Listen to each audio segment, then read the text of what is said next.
Ça fait du bien d'être avec vous ce mardi sur Europe 1, toujours avec Christine Béroux, Laurent Barra, Sacha Judasco et notre invité qu'on est très content d'accueillir. Confinement oblige, pour la première fois de sa vie, mon invité ne peut plus aller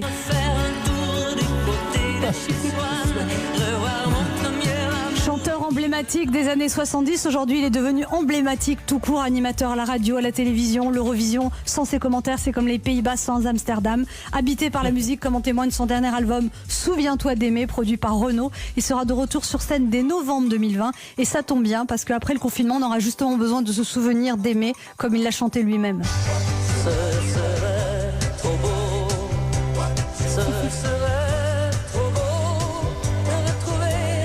On est très heureux d'avoir en ligne l'accent néerlandais le plus célèbre de France, l'atypique. Dave est avec nous sur Europe 1. Bonjour Dave. Bravo. Bonjour, tu as un accent, non? Bravo. Bienvenue sur Europe 1. Alors vous êtes confiné dans le Vaucluse avec votre compagnon et votre chien. Qui est le plus dur à supporter? Ah, laissez-moi un certain temps pour réfléchir. non, ça se passe vraiment, vraiment bien, quoi. C'est-à-dire que là où on est différent quand on est artiste, c'est que, surtout quand l'artiste que je suis travaille avec son compagnon, c'est qu'on est quand même beaucoup ensemble. Tandis que dans les couples, on va appeler normaux, le bonhomme part le matin, il revient le soir, il regarde la télé, ils sont pas tellement ensemble. Nous, on est tout le temps ensemble, donc on est rodé à ça. C'est pas un vrai problème, quoi. Vous avez l'habitude, oui. J'ai l'habitude, sauf évidemment quand je pars en gala, comme on disait à mon époque, au siècle dernier. À ce moment-là, ça me permet de regarder des matchs de foot qu'ils détestent dans mon hôtel, et plus si affinité. Oh, vous n'êtes pas fidèle, Dave? Qu'est-ce que vous me racontez là? Je suis d'une grande loyauté. Nuance. Ah, loyauté, fidélité, c'est pas pareil. Non. Non, il le dit pas, il est fidèle avec son cœur, mais pas forcément avec son corps, c'est ça? C'est-à-dire que le parti de mon corps dont vous parlez, il n'a pas de tête. Ah si, il y en a, mais il n'y a pas de cerveau dedans. Il a pas de oui, mémoire. Ouais. Comme beaucoup d'hommes, évidemment. Alors, oui, comme vous dites. Alors, comment vous faites votre coupe de cheveux, Dave? Vous coupez les cheveux vous-même? Comment ça se passe au niveau capillaire? Alors, sur le niveau capillaire, Patrick Loiseau, dont vous parliez, mon compagnon, me coupe les cheveux depuis au moins 20 ans. Ah, donc du coup, pas besoin de coiffeur et tout ça, vous êtes en autarcie, quoi. Voilà, exactement. Ça, c'est ce qui nous manque vraiment, c'est notre femme de ménage qui est asthmatique. Donc, moi, je passe l'aspirateur. Et j'adore faire ça. Parce qu'on a un chien qui perd évidemment ses poils, comme tous les chiens. Enfin, c'est une chienne. Et c'est très gratifiant comme travail. Gratifiant, parce que quand on a fini, il n'y a plus de poils. Malheureusement, 12 heures après, il y en a nouveau. Donc, il faut recommencer. Et dans les travaux ménagers, vous faites quoi, Dave, à part passer l'aspirateur? Vous faites d'autres choses? Vous faites la cuisine? La cuisine, évidemment, je fais la cuisine. Je vous ferai remarquer qu'aux éditions Cherche Midi, on peut toujours acheter Cuisinez-moi, livre écrit par moi. Je suis un cuisinier amateur, mais depuis pas loin de 60 ans. D'accord, vous avez beaucoup de qualité, Dave, dis-moi. Je gagne de l'argent, j'ai fait la cuisine, je suis attentionné, j'ai plein de défauts aussi. Hein. C'est quoi les défauts de Dave?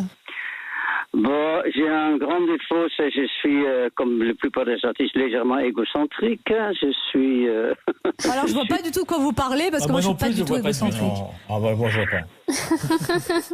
Disons que et moi, d'ailleurs, je voulais vous dire que moi, en parlant de moi, enfin, moi, je suis pas égocentrique, et moi, je ne pense pas qu'à moi. Vous pouvez pas arrêter de parler de vous, parlons de Mera un peu, Ah, mais écoutez, parlons pas tout le temps de moi. Vous, qu'est-ce que vous avez pensé de mon dernier album?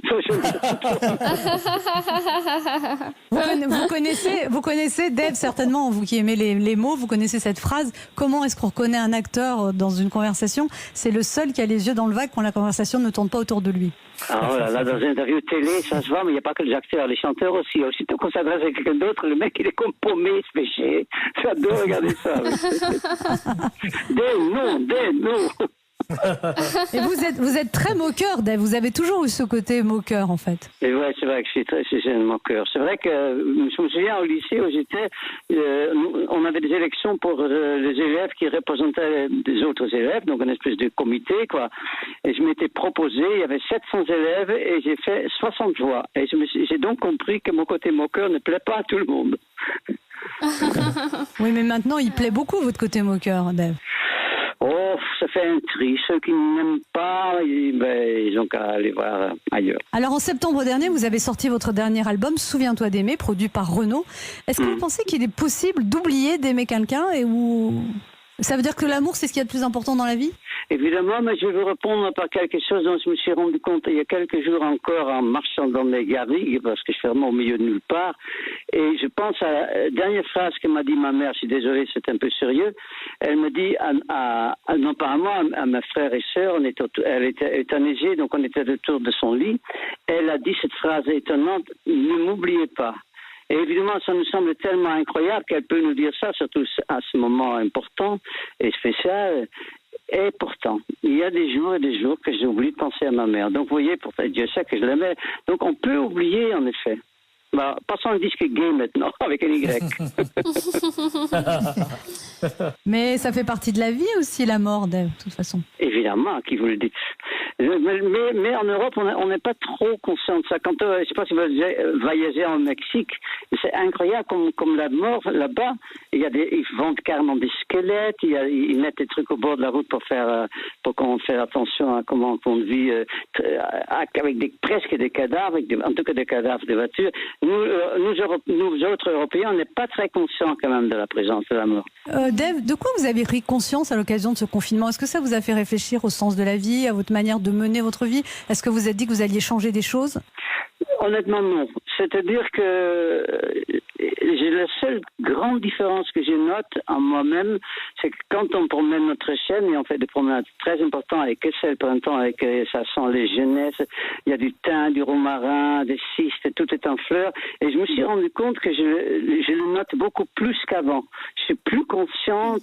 Plus conscient, par la vie, par ce qui bourgeonne. Mais ça peut être une jeune fille en fleurs aussi, pour citer une de mes chansons. Toujours en vente, c'est tous les bons bouchers. Vous êtes plus conscient de l'importance de la nature, en fait. C'est ça, à l'occasion de ce confinement, ça vous fait prendre plus conscience de la beauté des paysages, en fait. Et à une chose, alors, quand je vais, parce qu'évidemment, on reçoit beaucoup de choses par le net, notamment, je pense à un orchestre symphonique qui joue chacun chez soi, ou l'autre jour, j'ai vu le ballet je crois que c'était l'Opéra de Paris, et je me dis, nous autres, les êtres humains, on fait des choses sublimes, et en même temps, on est responsable de tout, on est des espèces de morpions sur la terre, on fout tout en l'air, mais en même temps, on fait des choses très belles aussi. C'est très contradictoire. Et du coup, vous avez envie de vous concentrer sur les belles choses? Oh, les morpions, c'est joli.